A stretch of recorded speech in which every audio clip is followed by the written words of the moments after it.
Yes, Football Chat with Dons, episode 20. Today's all about Villa. We're going to be talking about yesterday's game versus Southampton. Might be a bit longer video, I might go into a bit more detail, but we'll see how we go, and I'll get through to the next game, which is Arsenal on the weekend. So, yes, this game yesterday, Southampton coming down to Villa Park, ended in a 4-3 defeat for Villa. And yeah, what's that now? 2 losses in a row for Aston Villa. A win yesterday would have actually took us up into second place on 15 points. But with the loss, we dropped a few places. And Southampton actually overtook us. And I think they now go into the top 4. Yeah, I'll put a table now so you can see. But that's where we stand at the moment. So I mean, yeah, I'll probably start on a positive note, I think, and then we'll get into how it is. So, if from the table, you see we're in 7th place, 6 games, 12 points, and for me, like, that's top 4 form. That is there. If you can get 2 points per game, do the maths, 38 games, like, that is top 4 form. So, I think, first of all, we need to be happy with the start that we've made. Obviously, Aston Villa and a few other teams, Man United, Man City, we started the season a week later than everyone else. So let's take that into account. So whether that's a good or a bad thing, but having that delay, we've dealt with that. We've then got some 1 or 2 difficult victories, and yeah, we have been, say, I don't want to say outplayed. Okay, maybe Leeds game, we've been outplayed to elements, but in this Southampton, we've just been almost kind of, they've just schooled us a bit. They've just took us to work and just said, all right, like, yeah, we've just been treated a bit like a work experience student, maybe. Like, these teams have just come in and just said, right, cool, you're going to give us these opportunities, you're going to give us this space, you're going to, based on yesterday, you're going to give us free kicks on the edge of the box, and right, we're going to punish you. And let's say, so, okay, let's go to the game from yesterday. First goal, the first goal that got disallowed in the 3rd minute is from what? A corner. Yet again, Southampton saying, right, you're going to give us set pieces, you're going to forget how to mark properly, you're going to come into the game thinking that, I don't know, not with a chip on your shoulder, but come into the game thinking that, yeah, we can turn up and get the wins in the Premier League. It's not going to happen. So, yeah, we were saved by VAR from conceding in the first minute. And, yeah, we sort of, that carried on, didn't it? I mean, going in half-time, 3-0 down is never good. And it's always going to be difficult to come back from. I think at that point when we went 3-0 down, in my head, I'm just more thinking, oh, like, shit, let's not let this end 4-5, 6-0, and then it really is embarrassing. But yeah, we'll get onto the rest of the game. But sort of, yeah, staying on the first goal, if I'm looking for any excuse, it's that the Walker Peters throw in. Now, like, that's a clear foul throw. I think we see this all the time with professional football. The foul throws very rarely get picked up. I would say in the last season or so, I think they do get picked up a bit more. Referees aren't as afraid to pull players up on this, I would say, now as they were, let's say, 5-10 years ago. But still, there are still some that slip under the radar, and this is one of those occasions, I think. And yeah, I mean, I'm not going to say that's the reason why we lost the game or we conceded the goal, but obviously from that throw-in, play goes on, and then we then foul Walker Peters, and then they then go on to score from the resulting free kick. Quality header. Vestergaard, he's so big, he had a good game, can't fault him. But yeah, when he's got the run on, like, I think it's McGinn that's nearest to him, he's never going to compete. And yeah, so we go 1-0 down. Then we got then where did we go next? Then it was free kick from Ward-Prowse. This one was a bit of the 2 free kicks. This one was the one that was furthest out, and yeah, conceded by Douglas Luiz, my man Douglas. Yeah, I think it's a needless foul. I don't think he needs to make the foul. I know he feels, is it Walcott that's just got the wrong side of him, but I've got my I think my back four still in shape. Mings and Konsa are right there. I don't know if he really needs to foul him. It's Walcott at the end of the day. I mean, how many goals has he scored from outside the box? I would probably less than 5 across his career. So he's not a threat. I don't think Douglas needs to foul him, but he does, fair enough. And yeah, Ward-Prowse goes and knocks it into the top corner, and yeah, credit to him. It's yeah, I mean, you can't always complain when you concede to like a couple worldy goals like they scored yesterday. So you put your hands up to him in that one. And then just before half time, sort of, I think Ings is dragged out wide, and they've got their forwards come across into sort of the centre forward position, and which they did throughout the game fairly well. And I think that caused Aston Villa some problems, like the way their attacking players are quite fluid, and obviously, you know, Ings is one of the danger men in the Premier League right now, so you can imagine when Ings does drag out into the wider areas, people are going to still be conscious, rightly so. Like, I want, when Ings goes wide, I want Mings and Konsa to be thinking, oh shit, where is he? Like, look left, look right, where is he?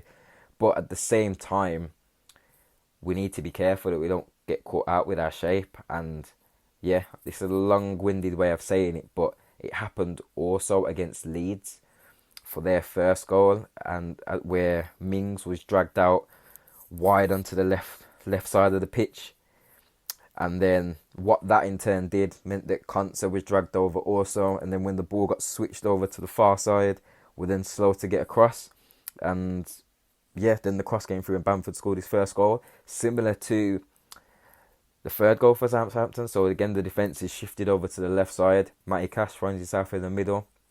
He's misjudged the flight of the ball, and yeah, he's had a mad moment where he's handballed it. Again, you're up against Walcott. Do you just don't handball it? Read the flight of the ball. Let Walcott control it and adjust accordingly. Like, it's Theo Walcott. It's like the guy's old.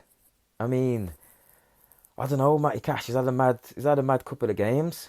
But I will talk a bit more in detail about Cash later. And so yeah, sort of handball happens, and then Ward-Prowse again whacks it into the top left hand corner, and there you go. You're 3-0 down, and you're thinking, oh, long game here. But then, to be fair, the lads came out well in the second half. We didn't crumble. We didn't give in as you could easily do. And as I'd say we did against Leeds, our head didn't drop. We still tried to play the right way, tried to make chances. But in reality, the game is kind of done. And it especially gets done when we concede the fourth goal, where, again, like I spoke earlier, the fluid movement of the Southampton players going forward causes us trouble. See Douglas Luiz out of shape. Now they're driving at a back four. It's played wide to Ings, and again, Matty Cash, is he at fault? You could say so. Allowing Ings to cut inside, and yeah, hits another beauty into the top corner. You got to hold your hands up to him. Great finish, great player. And yeah, I know maybe I'm being harsh, but say if you're our Cash, maybe you are thinking, go on, have a shot from distance. You're going to back Martinez to save it, but just show them at this level, Premier League, you give strikers and attackers opportunity to strike from wherever they are, and it can lead to goals. So yeah, there you go, you're 4-0 down, and then yeah, Jack Grealish managed to rally together, bags a couple of goals, bags a goal, gets an assist, wins a pen. So really, he spearheaded our attempt of a comeback or consolation goals, whatever you want to call it. But yeah, sort of another game where we're left sort of thinking, oh, we've had a poor poor half there, or a poor period where we're just not really at the races. But it's fine where teams are going to be dominant. That's in every Premier League game. No matter who you play, no matter who you are, the other team is going to have a period of time where they are on top. But that's fine. But it's just for Villa, in those periods where we're not on top, we're shipping 2, 3, 4 goals, which can't happen. Yeah, you can concede 1, you can play bad for periods, but conceding 3, 4 in bad spells in a match, you're not going to get anywhere with that. And I think it's like we've sold things going forward. Again, yeah, it's good to score 3 goals at home. That's all great, whatever, love it. But it's now the defensive side of things. But if I put another twist on that, yeah, you can say we've conceded 4 goals, but 2 are free kicks. One's a Danny Ings wonder strike, and the other one's the other one's another set piece header. So we're not being pierced open. Well, in this game anyway. So, yeah, I think how much time has been spent defending set pieces. I know that was one thing that we was one of the worst teams at for last season, and it's just how much of an influence is that now in training sessions. Maybe it's showing. Looks like we're going for the zonal marking, which has its pros and cons. Yeah, so I just think it's alarming. Maybe it's like slight signs of things to be wary of for the season coming forward.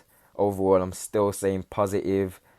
It's like you see these games, you see these results, and yeah, you're disappointed. Yeah, you're not happy with the lads, but they've earned a bit of a pass because of the first 4 games. If we're being honest, I mean, if we was to carry on the season, winning 4 and losing the next 2. I'd take that, like, as would I know a lot of fans. So yeah, I'm staying upbeat in terms of that.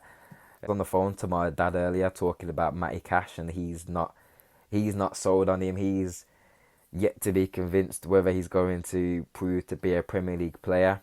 And yeah, I disagree with him. I think I have seen enough of a player in there. Right backs, I was a fan of Gilbert. I still do like him going forward.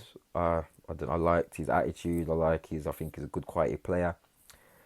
For some reasons or whatever, Dean Smith doesn't quite fancy him. He's not really look like he's going to get a chance this season. But I do think in Cash he will prove to be a solid Premier League player at this level. So I think, yeah, time will tell. I mean, what is this? He's only played a handful of Premier League games. He's at a new club. He's a new signing. He's still adjusting. So I think, yeah, I don't know if it's the Leeds game that's maybe killed a bit of his confidence, or if it's the system that we're playing. Is that exposing him? It's the system of playing Louise, McGinn, Barkley, Grealish, all in these like fluid attacking areas, midfield. Can you do that against every team, or does that only work against, say, the bigger teams where you need players in midfield? You need to be able to drive through the lines. You need players who can carry the ball, comfortable on the ball to play out. For example, the Liverpool game, where you know you're going to be pressed high, you're going to be challenged on all areas of the pitch. So the reason I say this is obviously in that Liverpool game, yep, it's good to have players like Barkley in your midfield ahead of, say, Hourihane, who's not as comfortable on the ball. But maybe when you go and play against a Leeds, you play a Crystal Palace, you play a Southampton, do you then need a squad or a system that's a bit more balanced? So, for example, in those games, do you have 2 holding players? Do you have, say, Hourihane playing ahead of Barkley? And I suppose these are all just questions and scenarios that I suppose Dean Smith's got to deal with, in the sense of balancing between goals, creating chances for Watkins, enable us to be a threat going forward, but looking solid as a unit. And I think that's what we have now lost, that defensive sort of stability that I think we saw from the first 3 games. I think Liverpool came to Villa Park, and it was an open end-to-end game and we scored goals. But if you compare that to the 3 games prior to that, we was a lot more stable and looking to secure ourselves first and then sort of imposing on the other team. And we haven't really, it's been difficult for us to do that, let's say, in the Leeds and Southampton game. I feel like with the Leeds game, we looked to almost match them toe to toe, and it was, way too end to end for my liking. I mean, I'm all for seeing entertaining football, want to see my team playing well, but like, I'm not trying to watch a basketball match. I'm fine with that. When we came back after the lockdown last season, and the games weren't pretty to watch, but we were grinding out draws, we were grinding out wins. I will happily sit and watch that, like no problems at all. So these are just my thoughts. I mean, it's definitely too early to make any conclusions on systems, playing styles, because fucking 6 games in, couple of the players that are in our starting lineup have only played 2, 3, 4 games. So we're in a great position. We can't panic or overreact to a loss to a good Southampton team who are doing well this season, on good form. They've beat Leicester, they beat Villa, so they're beating some good teams, and clearly they've recovered very well from early in the season last year. But I knew it was going to be a troublesome game. I predicted 2-2, but I knew there was going to be goals. I knew we'd concede, but I backed Villa to get a result. I wanted to say win, but I was being realistic, and I guess Southampton come away with 3 points. Fair play to them. Certainly keep an eye on them for the rest of the season. I think, it'd be rude now to not mention a key player now who, he's always going to be in the headlines, but he really is doing the business for Villa, and that's Grealish. In his 6 games, he has registered 4 goals and 4 assists. Like, amazing contribution, and I'm so glad to see him getting off to this good start. I need him to continue pushing, and I just hope that, in fact, I know he's very motivated. I know he's got self-belief, and no doubt this will be, again, his best year for goals and assists, I expect. And I just hope that he stays relatively injury-free, because any success that we have this season we know is going to be down to him. And I just really hope he's able to knock it out and have a good season, and then end of the season with England at the Euros. We'll see what happens there. It's only good things. I mean, as an England fan and as a Aston Villa fan, really seeing Jack thrive, and I think with the squad slowly getting stronger, it's only going to benefit him more. We all know there's parts of his game that can be improved and that can be looked at, but we've got to remember the players he's been playing with. I mean, on his breakthrough season, we end up getting relegated. Look how many new players we signed that season, and then how many of them left. Now he's in the Championship for a couple of years, seeing manager after manager, striker after striker, rubbish defenders coming in, dodgy keepers. He's been through a lot. It's now he's come in, he's got a decent manager that's letting Villa play, letting him express himself, giving him the tools and the platform to go and play his football, and we are really seeing the best of it. Gonna wrap up this video here, but that's sort of my thoughts following the game.